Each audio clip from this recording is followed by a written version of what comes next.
sunnite.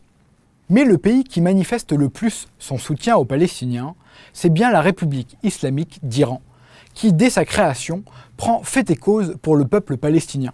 En effet, dès août 1979, quelques mois après son retour en Iran, l'ayatollah Khomeini fustige, je cite, l'usurpateur israélien et appelle tous les musulmans du monde entier à soutenir, chaque dernier vendredi du Ramadan, le peuple palestinien. Vous l'avez compris, cet appel est mondialement entendu. Plus de 40 ans après, c'est devenu un classique.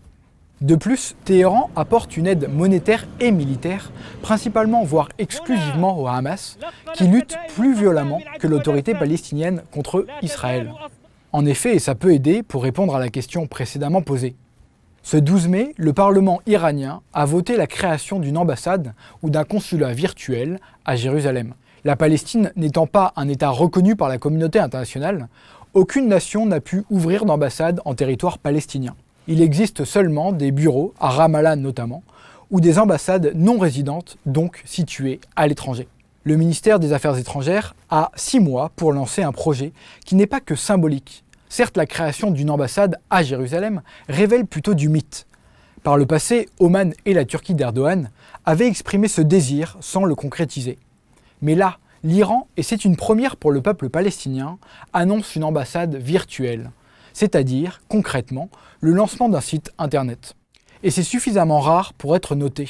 Seuls les États-Unis avec l'Iran en 2011 et Israël en 2013 avec les pays du Golfe ont tenté une ambassade virtuelle par le passé. L'Iran semble donc toujours être en avance sur ses voisins pour défendre la cause palestinienne.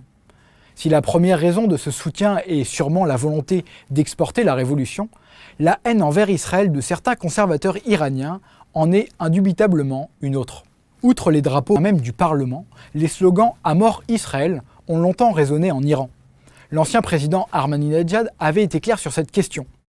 Le régime sioniste est une tumeur cancéreuse. Les pays de la région vont en finir prochainement avec la présence des usurpateurs sionistes sur la terre de Palestine. Une rhétorique belliqueuse qui n'aide pas à apaiser les tensions autour du nucléaire iranien, surtout si les conservateurs reprennent prochainement en main l'Iran.